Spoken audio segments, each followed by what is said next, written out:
¿Qué pasaría si una mujer naciera hoy en un cuerpo adulto, pero sin una gota de prejuicios sociales, morales o sexuales?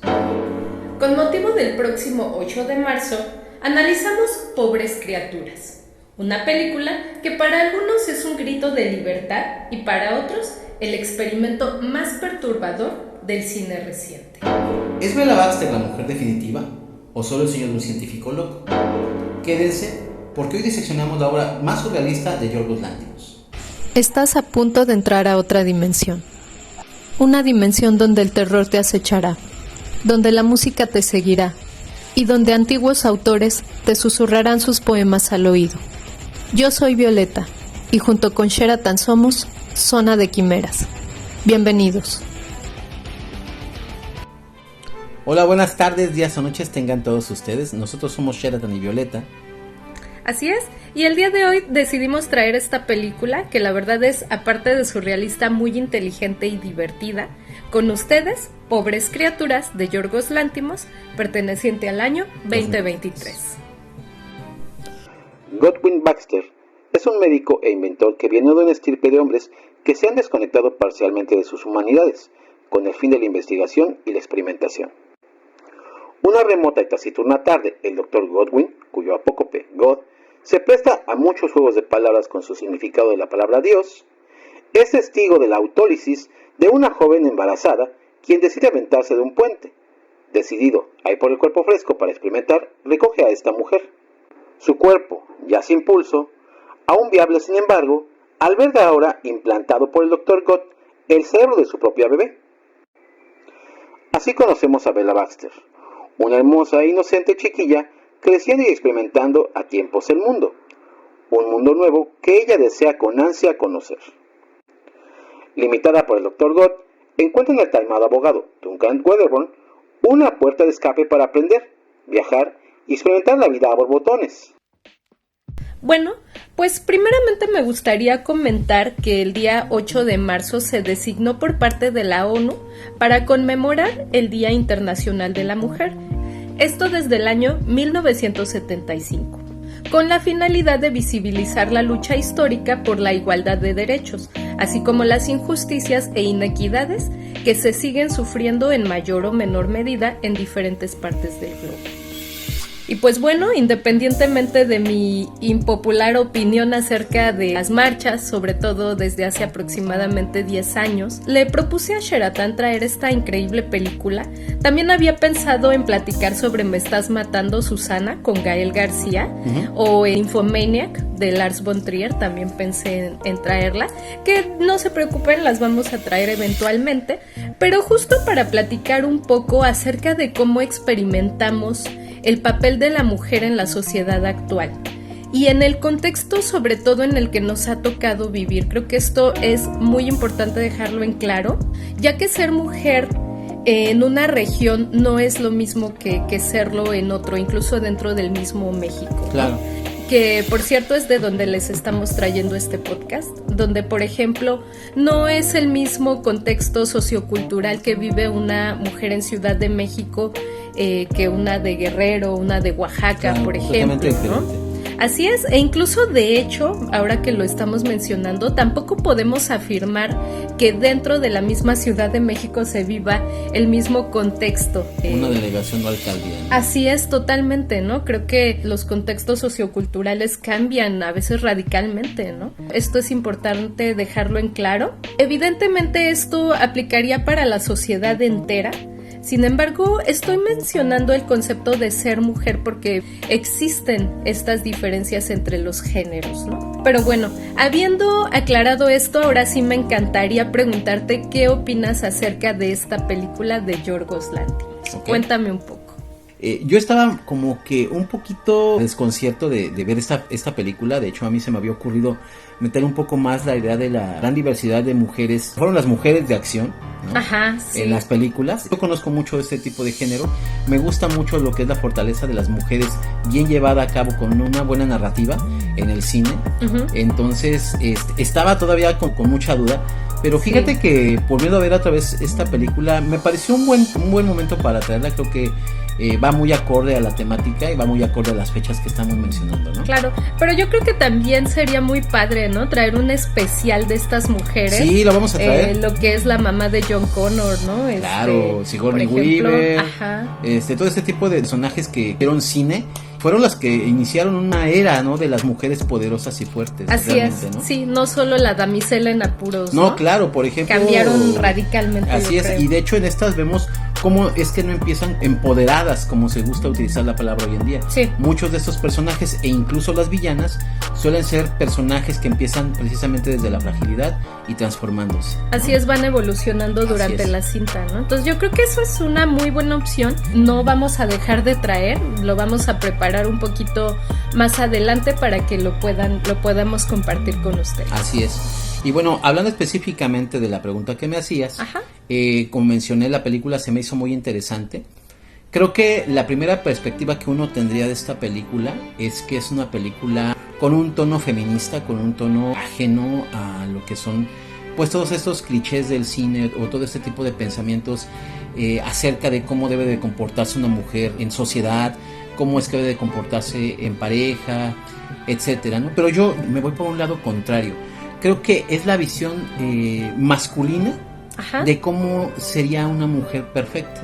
Okay. En ese sentido, aclaro, no estoy diciendo que sea mi visión o sea mi perspectiva. Creo que es la visión que de alguna manera quiere criticar el director, Yorgos Lanthimos. Francamente, a mí este director no me gusta. Se me hacen sus películas exageradas, pretenciosas. Como muchas veces hacemos el chiste tú y yo acerca de que simplemente lo hace para un grupito pequeño de gente igual. O para autosatisfacerse. Exacto, sí, claro, es un ególatra para mí.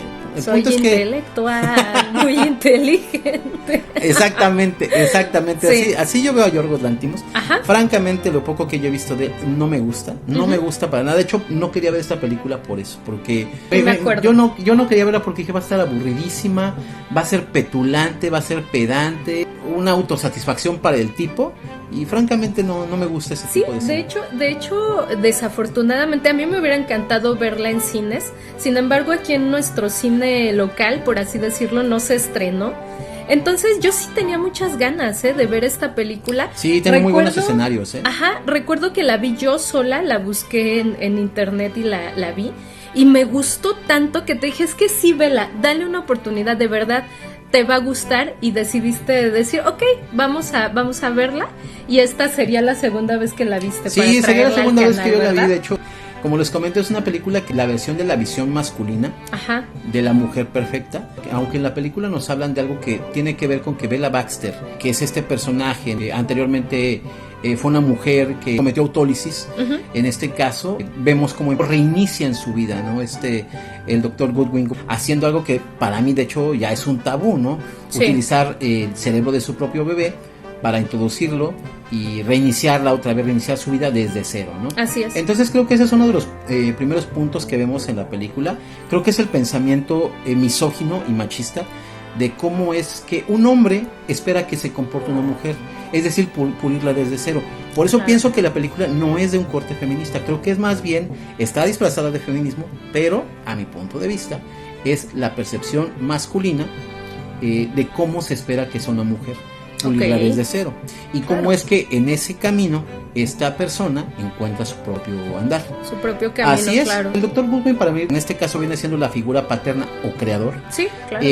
También tiene su forma de educar, lo que él espera de esta persona, cosa que sucede en cualquier vínculo padre-hijo. Claro. Un padre normalmente tiene una esperanza, una expectativa sobre sus hijos. Y bueno, viéndolo un poco más a detalle y un poco más a la larga, vamos viendo cómo el personaje se va construyendo en base a los hombres que tenemos en el entorno. No hay ninguna figura femenina como tal que construya al personaje de Bella Baxter. Las únicas figuras femeninas que tenemos a primera... Llegan después. Sí, claro, no, hay una primera figura que viene siendo la sirvienta. Así es, tienes razón. Sí, es por eso que para mí esta película tiene un contexto más misógino. El primer ojo que vemos es una sirvienta, la servidumbre. Alguien que le sirve al amo o en este caso al varón. Vamos viendo poco a poco cómo las mujeres que van apareciendo a lo largo de esta película son figuras que, salvo una persona, todas aún así tienen siempre el peso del hombre detrás. Sí. No es una libertad como tal. Curiosamente, fíjate que me puse a analizar ya en la noche de esta película el vestuario que tiene Bella Baxter va creciendo con ella. Al principio las primeras ropas que trae, al ser una mujer adulta pero con un cerebro de bebé, es curioso, no sé si te das cuenta, pero los vestidos largos y demás, pero siento que la tela es como la que utilizan las niñas, no sé si siento que esto va evolucionando. Algodones, cosas más delicaditas. Así es. Las enaguas que usan, así ¿no? es. Esa es una parte muy curiosa, muy interesante. Así y creo que me gustó mucho esta película. Vamos viendo, por ejemplo, cómo las partes de la evolución de Bella se enfocan más en su sexualidad. Una visión muy obtusa, muy estrecha. Yo creo que es una película que yo criticaría mucho en un mal sentido, porque te hablan de que la evolución de Bella Baxter, la verdadera evolución de Bella Baxter, nace a raíz de su sexualidad, como si fuese la única forma, bajo la visión de este director, de cómo es que ella puede crecer, cómo es que ella puede evolucionar y tocar el mundo. Creo que de hecho es el hilo conductor que ella tiene. Claro, va aprendiendo más adelante acerca de la filosofía, del socialismo, de este tipo de detalles. Ella misma empieza a nutrirse por medio de los libros, pero en realidad todo esto viene por como cualquier infante que va creciendo, aprendiendo. El detalle es que siento que la película se centra mucho en esa parte. En el caso del padre es el proyecto. En el caso el asistente de él es un anhelo. Candles. Así es, un anhelo que siento que no se llega a desarrollar. Siento que es la figura que va muy idónea a ella, pero ella pues obviamente es una mujer que necesita descubrirse. Claro. Después vemos a Duncan, que Duncan es Duncan. Es un gran papel el que hace Mark Ruffalo ahí. Me encanta, Realmente me encanta este personaje. Creo que es también la representación de alguien que quiere manipular y manejar con poder, con dinero, comprar todo. La realidad es que muchas figuras masculinas son así. Claro. ¿no? En este caso siento que empezó a tener un gran peso sobre Bella. Lo curioso pues es que en este caso Bella también encuentra a más personas que le van nutriendo poco a poco. Aún así, siento que Yorgos se centró mucho en decir, es que esta mujer evoluciona solamente por el sexo, porque es el hilo conductor de su vida, porque es lo único que le hace sentir emociones. Y esas emociones son lo único que despiertan en ella algo de querer saber más, algo de querer liberarse más. En el burdel vemos precisamente cómo es que ella gana dinero a raíz de ofrecer su cuerpo, pero ya adentro conoce una chica que es socialista, trata de meter un poco las ideas socialistas dentro de ese pequeño concepto, y su crecimiento va de otra manera. Siento que es una parte que a lo mejor Yorgos Lanthimos quería dar, quizás no lo dice directamente, pero ese es mi pensar. Satisface un poco el morbo de muchos hombres que quieren crear a la mujer enseñándole lo que a ellos les gusta, lo que ellos quieren, y ese tipo de circunstancias son las que siento que transmite la película, y no necesariamente la idea de una libertad femenina como tal. Creo que esta viene a raíz de todas estas consecuencias en las cuales Bella Baxter por fin descubre que ya no quiere este tipo de pensamientos. Recuerdo por ejemplo esa escena del barco en la que habla con ese hombre de color, ¿cómo se llamaba? Se me fue el nombre. Bueno, él le muestra su propia filosofía, cómo es el mundo, y cuando le muestra el dolor del mundo, él incluso después le dice, es que yo soy un egoísta, yo te quería lastimar, porque te veía tan feliz que yo quería lastimarte. Esa es la visión que yo tengo de esta película, es la perspectiva que a mí me da esta película. Es muy divertida, es muy entretenida. Los escenarios son bastante surrealistas. El surrealismo es bastante agradable. La verdad es que aunque veamos algo de CGI en todo este texto, o vemos cómo cambian algunas calles para darles una apariencia un poco más llamativa, me gustan, creo que funcionan perfectamente con la temática. Y pues es todo lo que tendría que decir de esta película. Creo que a mí me gustó mucho. No la siento larga, creo que dura lo que tiene que durar. Creo que uno la disfruta hasta el final. De hecho, el final es buenísimo. Muchos quisiéramos hacerle a la gente lo que ella le hace al tipo, al esposo, ¿no? Al esposo papá, al esposo, ¿no? Sí, es muy bizarro. Es que es muy bizarro porque a la vez te digo, toca muchos temas tabú. Y olvidaba de mencionarlo. Precisamente creo que el pináculo de lo que yo acabo de decir es ese hombre. Ese hombre que con pistola en mano quiere que las cosas se hagan a su manera. Es el mejor ejemplo de lo que erradicar esa parte. Pero bueno, esa sería mi opinión general de esta película.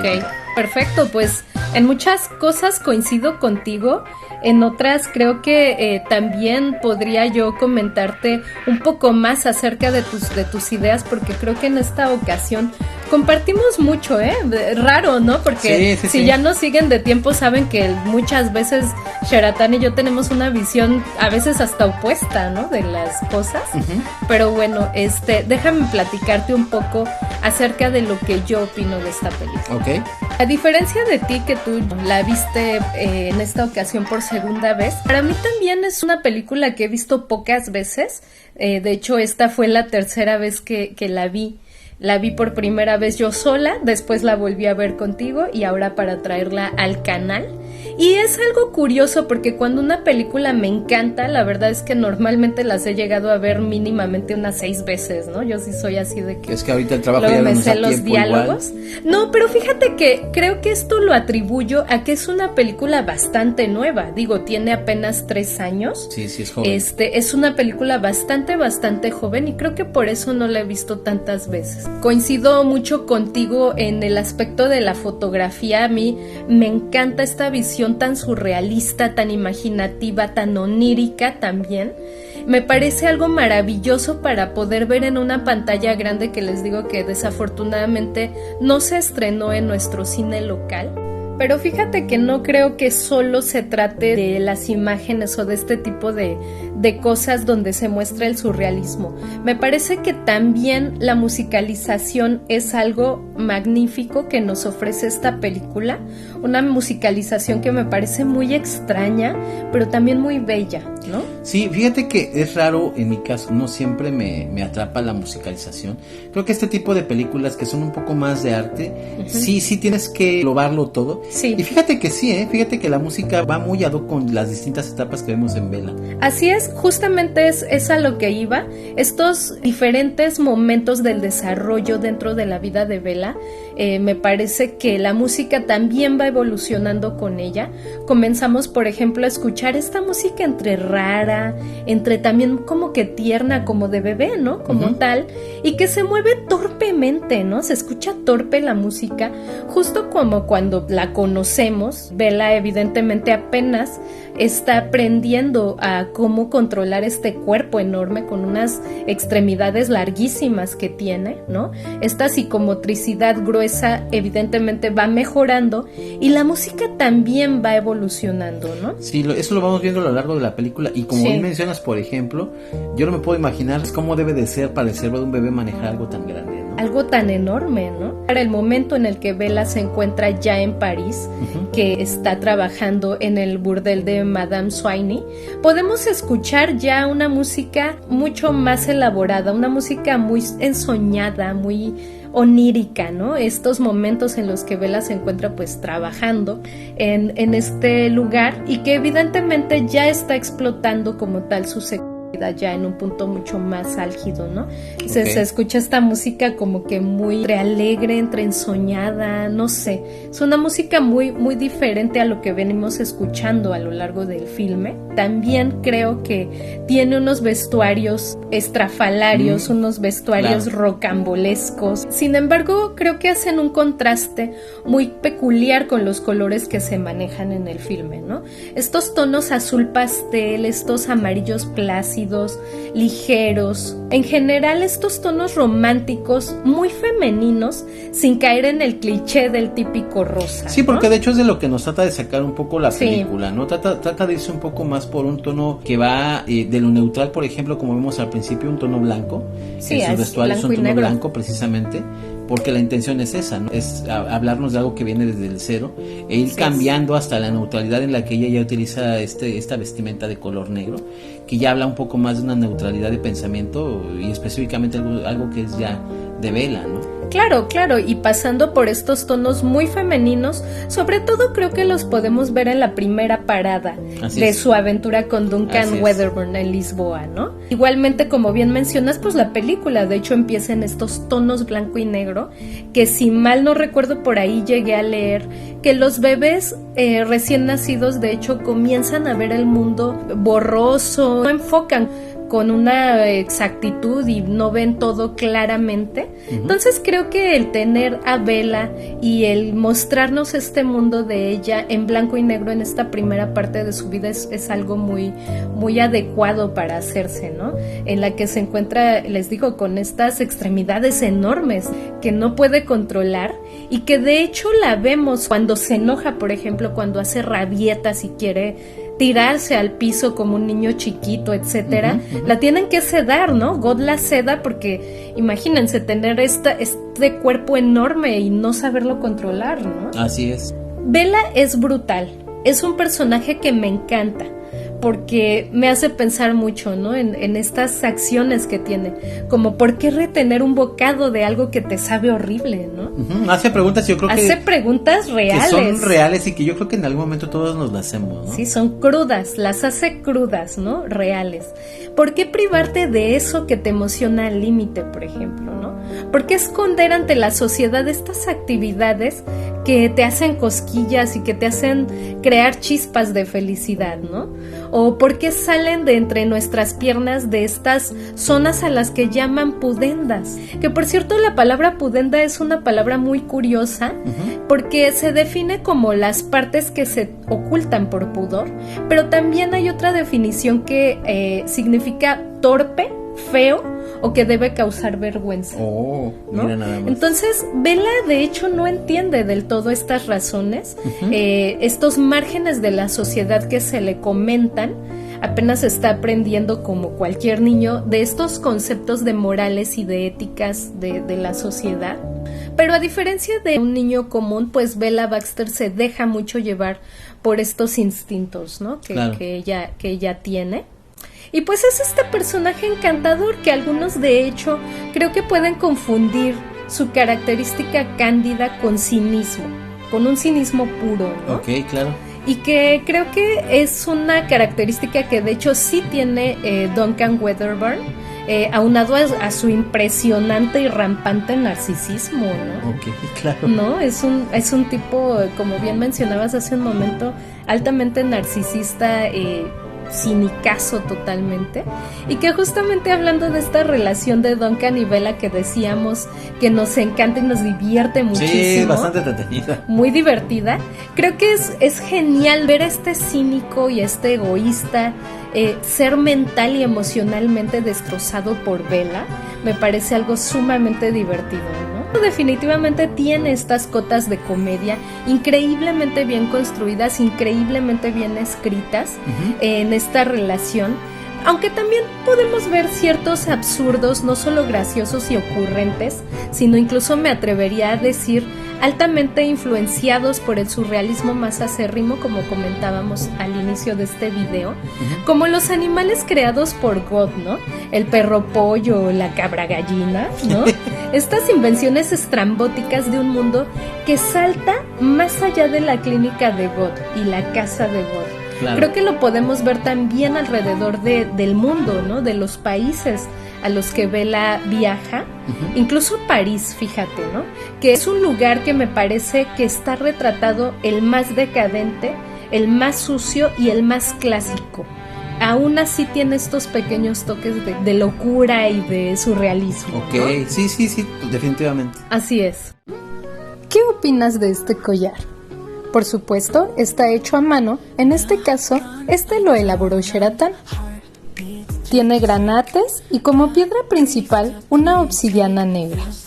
Está hecho con este nuevo metal que hemos implementado, que está chapado en oro y tiene un recubrimiento de polímero para que te dure más su brillo.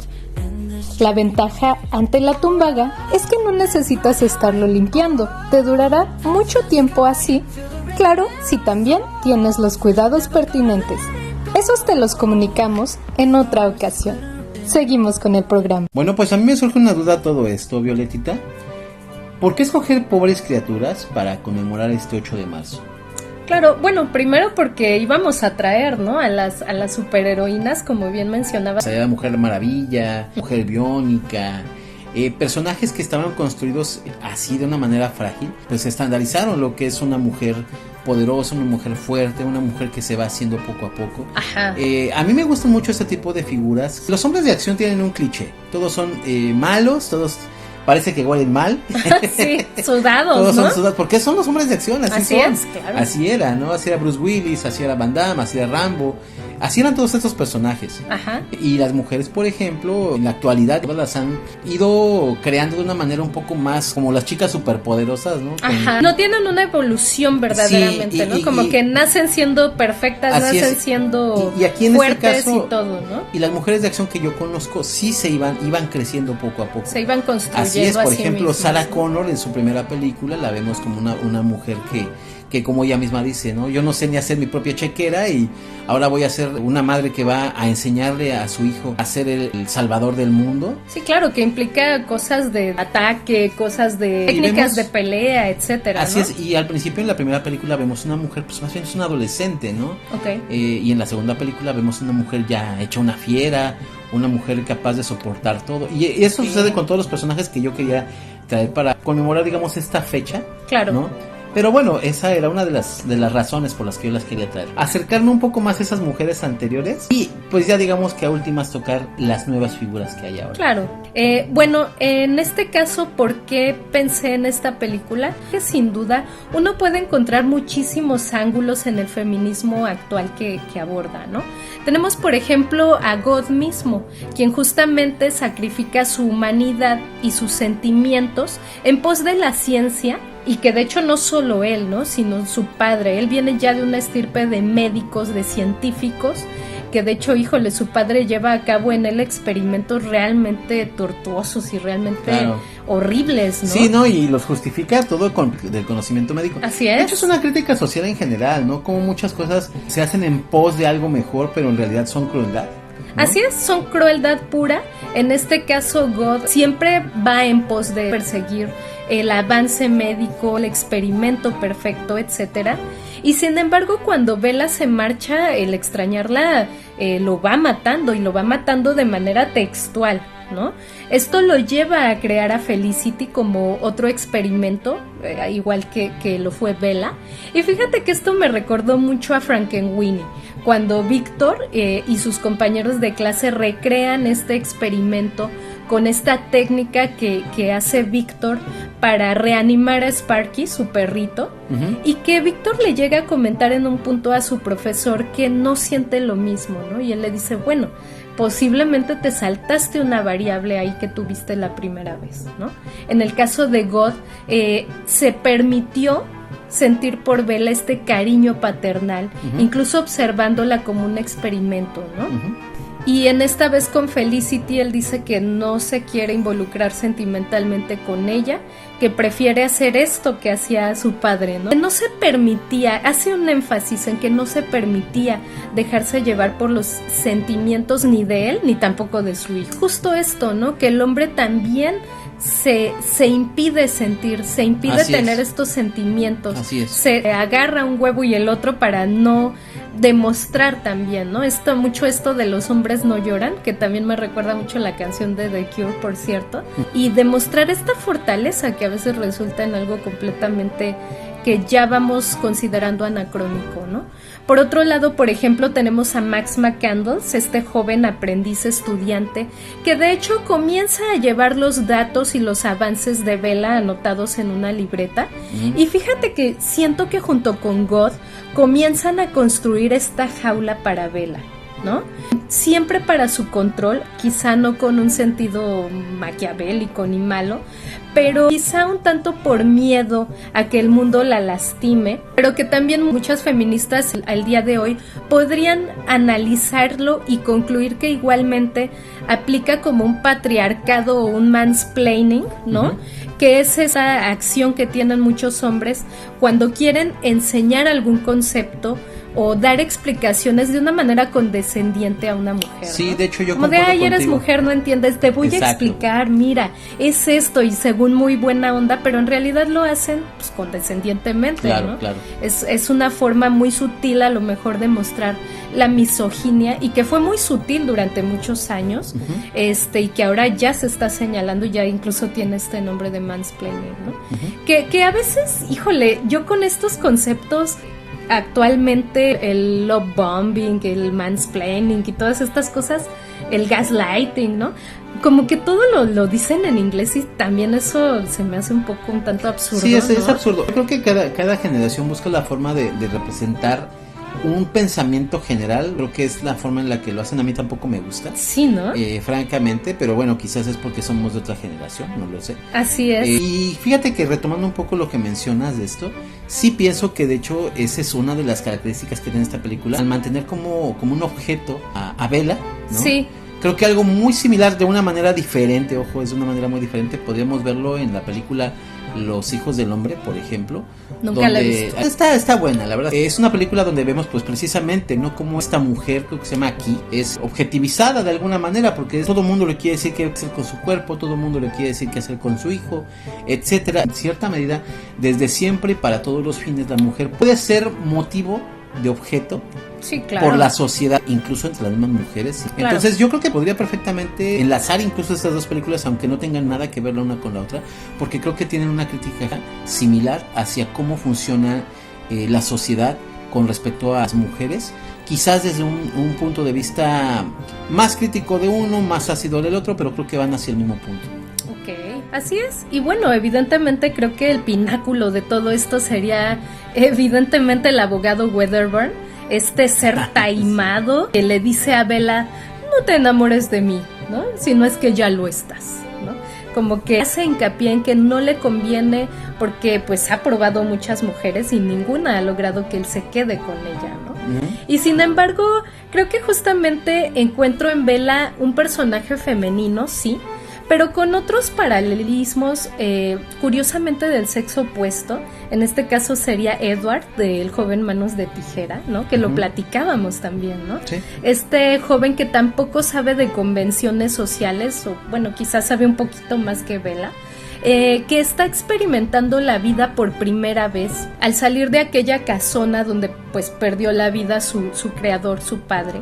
Y que le enseñaba de etiqueta, pero que también le enseñaba esta parte sublime de la vida, en este caso por medio de la poesía, ¿no? Le enseñaba de una manera quizá más integral. En el caso God, que es un científico, creo que más que educarla o más que buscar enseñarle cosas, tenía a Bella como que ahí para notar los progresos que ella iba teniendo en su psicomotricidad, en su cerebro, etcétera. Entonces son dos personajes diferentes, obviamente, pero creo que ambos interpretan el mundo desde perspectivas bastante similares, ¿no? Bella me parece genialmente construida, justo con el cerebro de un niño pequeño, ¿no?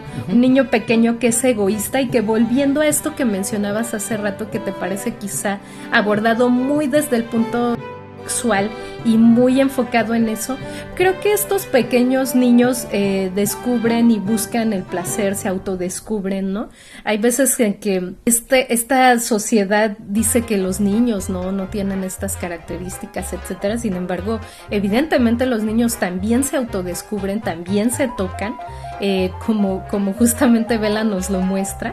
Y bueno, en el caso de Edward, creo que es un ser mucho menos egoísta. Quizá también sería interesante ver en qué edad mental se encuentra Bella y en qué edad mental se encuentra Edward, ¿no? Claro. Porque creo que el descubrir que a lo mejor Bella se encuentra en una edad entre los 2 años y los 7 años, por ejemplo, al menos en una parte de la película, te demostraría el por qué se enfoca tanto en su descubrirse.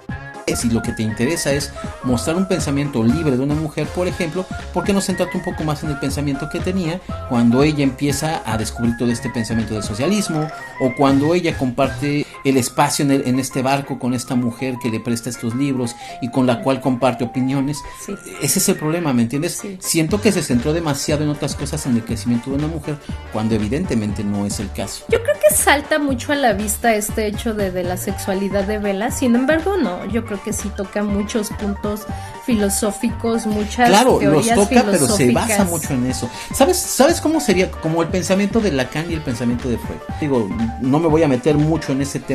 El pensamiento de Freud se basaba mucho en ese tipo de contexto, y él centraba mucho el pensamiento de la mujer o los actos de la mujer en base a su sexualidad. En cambio, por ejemplo, un pensamiento de Lacan un poco más integral, y bueno, de ahí distintos tipos de cosas que ambos tocaban la sexualidad, ambos tomaban eso, pero creo que uno se centraba más en un punto y otro en otro. Entiendo y lo siento que te refieres. Aquí esto sucedía con esta película. Ok, bueno, Yo discrepo un poquito, o sea, sí creo que está muy focalizado esta cuestión vela, pero no, yo creo que sí trata mucho también de filosofía esta película. Pero bueno, volviendo a mi punto de este paralelo entre Edward y Bella. Claro. Bueno, es que si Edward y Bella sí son completamente... Son similares, ¿no? Creo que mi punto sería que estoy segura que se podrían conciliar las sociedades, ¿no? El problema es que siempre se busca la ventaja sobre del otro, sobre todo cuando lo encuentras diferente a ti, cuando tú te encuentras en ventaja física o en ventaja de algún tipo, ¿no? Sobre la otra persona. Claro. Creo que el ser humano está en su naturaleza ser así, ventajoso. Y que, bueno, tenemos diferencias, eso es evidente, eso es una realidad. Y creo que a veces nos negamos a ver, ¿no? Esto lo entiendo, ya que la razón suele ser no querer seguir siendo oprimidos u oprimidas, ¿no? Yorgos Lanthimos nació en Pankrati, Atenas, Grecia, el 23 de septiembre de 1973. Fue estudiante de cine y televisión en la Escuela de Cine de Atenas, y como dato curioso, fue miembro creativo del equipo de diseño de apertura y cierre de las ceremonias de los Juegos Olímpicos de Atenas en 2004.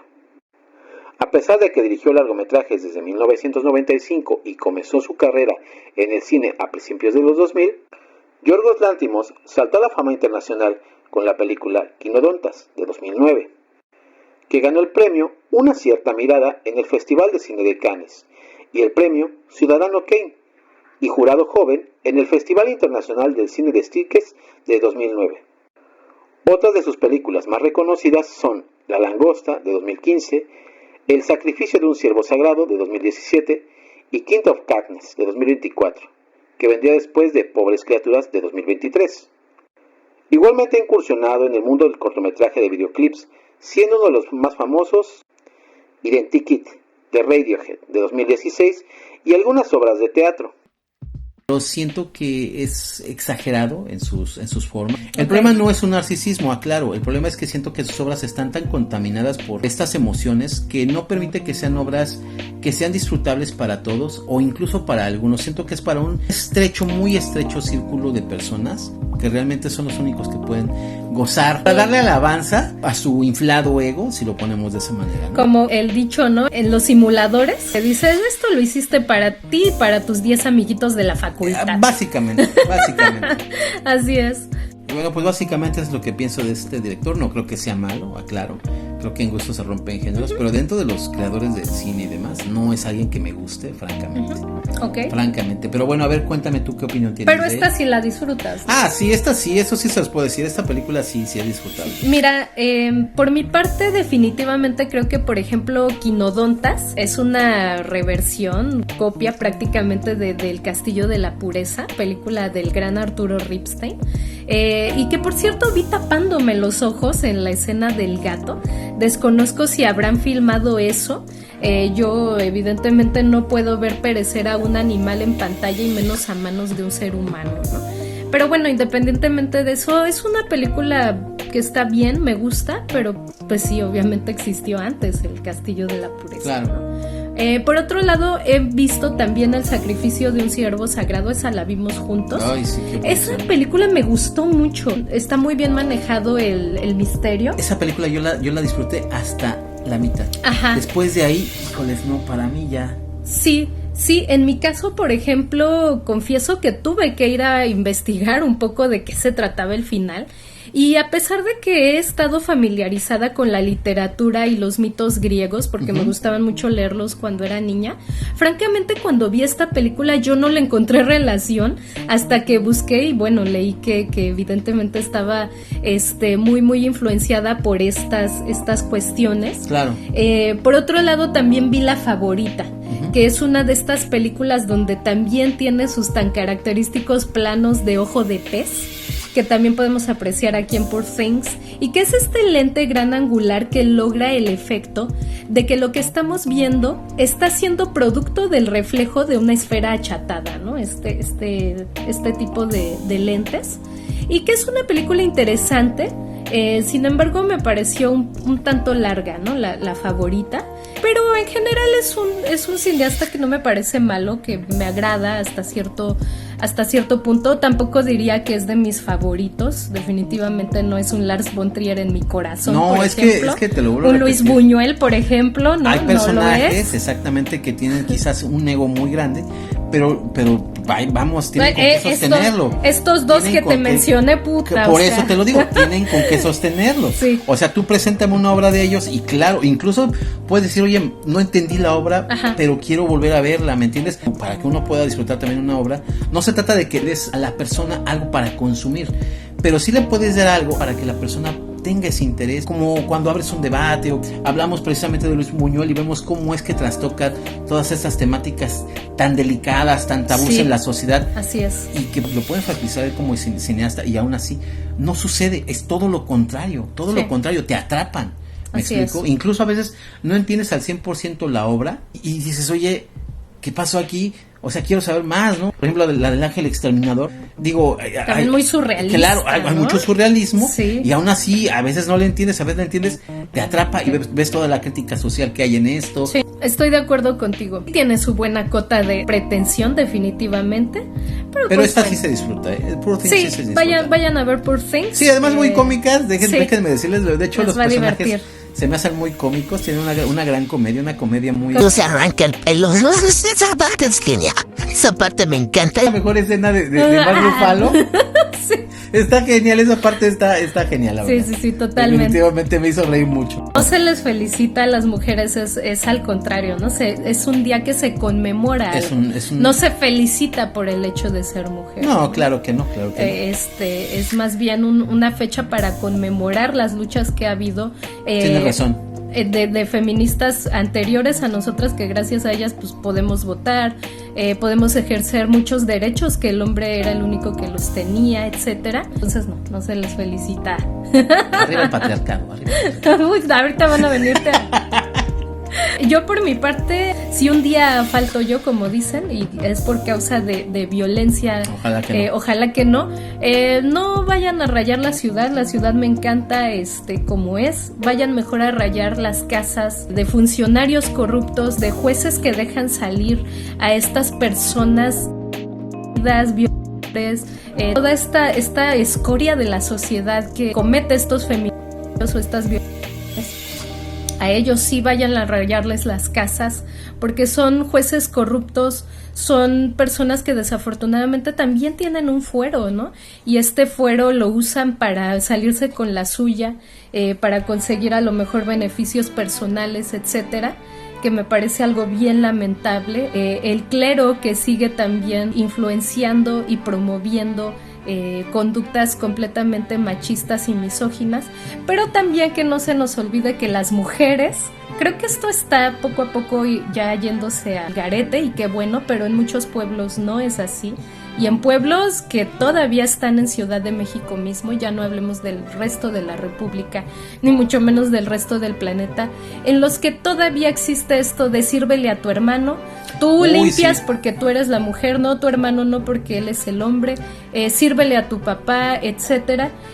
Creo que esto se lleva a cabo también mucho por medio de nosotras mismas, las mujeres, entonces que no se nos olvide esto. Yo recuerdo perfectamente, y me lo ha platicado mi mamá, que en algún momento ella ha tenido que irse a trabajar de albañil, ¿no? Cargando también kilos de cemento porque la necesidad la ha llevado a ello. Ella misma me lo ha dicho, yo preferiría no trabajar en esto, y ella se dedica a otra cosa. Pero finalmente, cuando las circunstancias se ponen en el camino, creo que todos podemos hacerlo. Lamentablemente, pues es algo que vamos perpetuando, tanto por un pensamiento radical de uno, como por un pensamiento ya antiguo. Entonces creo que tenemos que buscar lo mejor de ambos mundos. Así es. Y sacarle el provecho para poder crecer, ¿no? Así es, y romper estos roles de género, que es lo que nos limitan mucho, ¿no? Entonces, roles de canela sí, roles de género no. Pero bueno, no rayen la ciudad, al menos no en mi nombre, por favor, si llega a pasar algo así. Los políticos. A los políticos sí trae visibilidad, pero no le trae como tal un beneficio o algo que de verdad haga una justicia por este tipo de crímenes que se llevan a cabo. Y pues bueno, por mi parte sería todo. Por favor, respeten a la gente en general. No se aprovechen de sus fortalezas y de las debilidades de otras personas en general, sea como sea. Sean amables. eso es todo lo que tengo que decir. Gracias, espero que les haya gustado el programa de hoy. Nos vemos a la próxima. Los amamos. Bye. Saludos.